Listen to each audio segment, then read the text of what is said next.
Finally, after a full entire year, the Mario movie is finally here. And what do I think about it? Well, I thought it was pretty fire. And once I came out of the movie theater, I was super happy. Could it be the story, the animation, or nostalgia that made me happy? Well, let's find out, shall we? This is my review for the Mario movie. So, it was the night of 2021. Wowie, time flies fast. And I saw some people going crazy on Twitter.com. Follow me on Twitter, by the way. I was like, what's the fuss? And after some digging, I heard everyone was going crazy for the announcement of the Mario movie cast.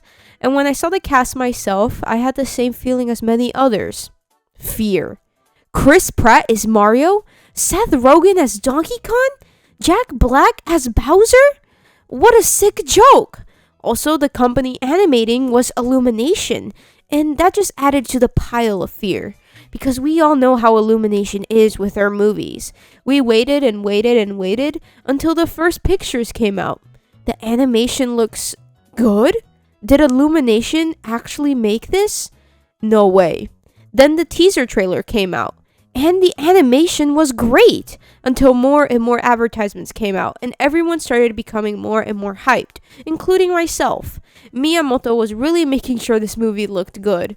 Anyways, now we're here and I finally saw the movie for myself and I thought it was fire. So let's get into the story. Oh yeah, before that, there's obviously going to be spoilers, so proceed at your own caution. Okay, let's get into it. The story for the Mario movie is quite simple. The Mario movie is about, well, Mario and Luigi, duh, and they are starting their own plumbing business. We're introduced to their family and their life in Brooklyn. One day, they accidentally find themselves in the sewer system because Mario wanted to stop the city from flooding. But instead of fixing that, both Mario and Luigi get sucked into a green pipe, which leads them to the Mushroom Kingdom. Oh, I'm sorry. Mario gets to be in the Mushroom Kingdom, while Luigi goes to the Badlands that Bowser controls, which essentially leads him to get kidnapped by Bowser. And most of the time, Luigi's just kidnapped in the movie.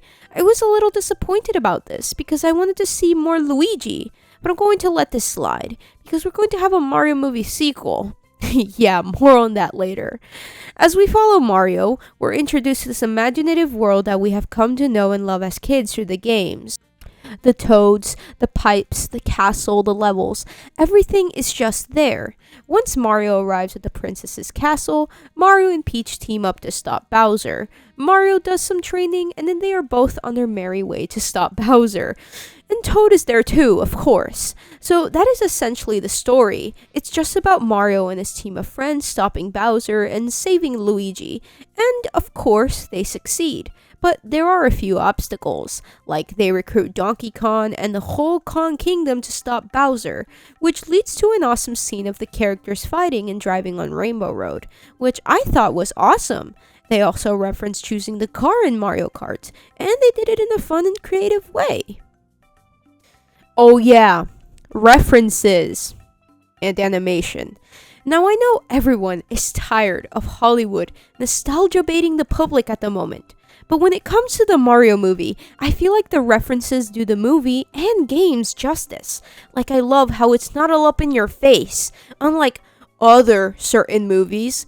Also, the creative team took a lot of liberty to create the amazing world of Mario. You can clearly tell that the people making this movie had a lot of care for the Mushroom Kingdom and its characters, and I love that. For example, I love the way they animated the toads and their society, how all of them travel through different pipes and go over floating tablets like it's nothing. I thought that was pretty neat. Rainbow Road is just a normal road to the Mushroom Kingdom, which, by the way, looks very pretty. Oh my god.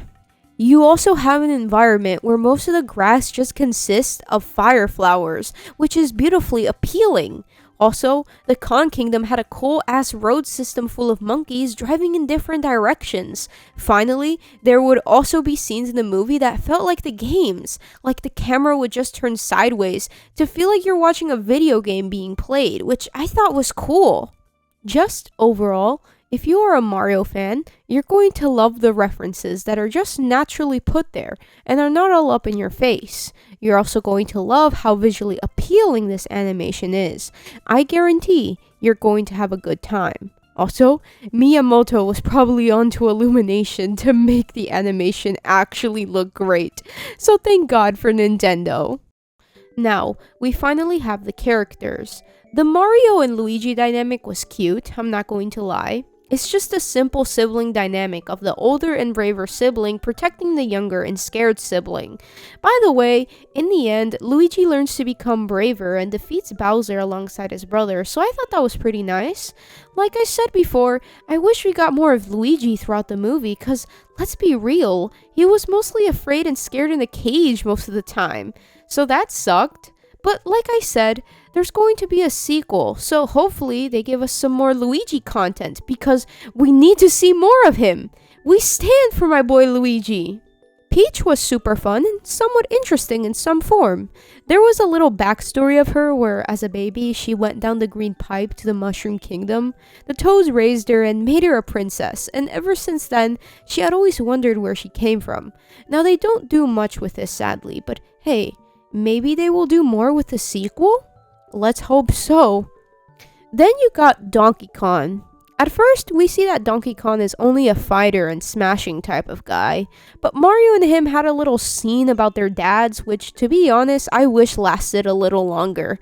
Like, they were talking about how their dads don't see them as people, but only as like their traits. For example, Donkey Kong mentions how his dad only sees him as like the smashing type, and Mario mentions how his dad sees him as a failure.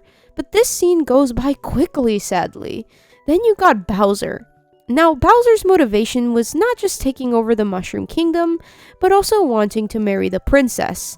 It's literally his personality from the video games. I found his crush on Peach super funny because he acted like a r/nice guy beta male simp who doesn't know what the word no means.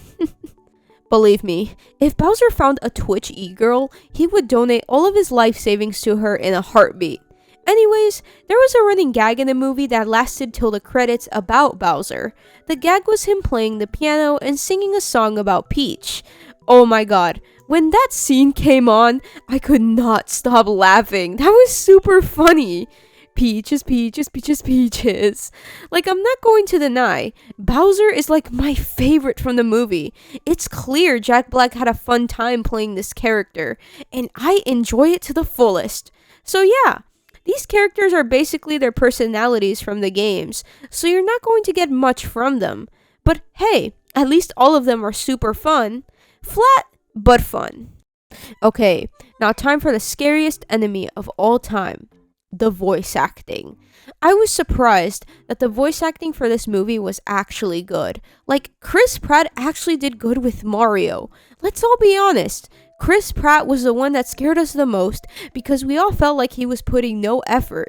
But no, he actually put in effort. Like, wow. Seth Rogen was surprisingly good with Donkey Kong, and Jack Black, like I said before, was honestly the best role for Bowser. Like, wowee. I was not expecting that. Anna Taylor-Joy did good, and so did Keegan-Michael Key. So I applaud the voice actors for doing a great job on their roles and actually putting in some effort. So great job on them for that. Time for the one gripe I have with this movie.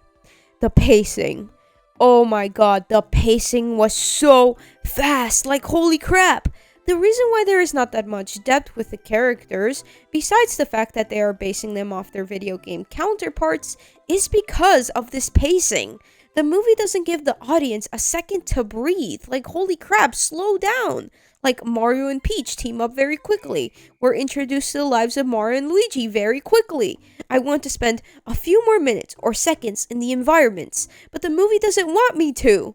You get my point. Everything was just too fast. Like, I really wanted to spend a little more time with all the stuff in the movie, you know?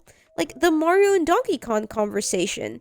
But the movie isn't really focused on doing that. It's more focused on the action and, well, the video game aspect, if you know what I'm saying. So kind of disappointing for me, but understandable since this is a Mario movie. Oh yeah, did I mention a sequel? At the end of the credits, they show a Yoshi egg cracking, so yes, there is a big chance that we will be getting a sequel. That's why I'm kind of excusing the flaws at the moment, because this is the first movie and we're being introduced to the world of Mario as movie audiences. So hopefully in the sequel, we will get more depth with the characters. Maybe the writers will make them more interesting. Also, if we're going to have a Mario movie series, I hope and beg that you guys bring back Mr. L to the spotlight. I loved Mr. L so much as a kid, and it would be so cool to see him animated or see him as a villain. Also, speaking of villains, since Bowser is defeated, the creative team should bring back some epic Mario villains like Count Bleck, Dementio, or Mimi. Can you tell one of my favorite games is Super Paper Mario? In summary, the Mario movie was really good and I highly recommend it. The animation was fun, beautiful, and colorful. The world building was super creative, like seriously, the creative team did an amazing job. Rainbow Road also looked great, and I loved how the team used their knowledge of the Mario vehicles to elevate that scene.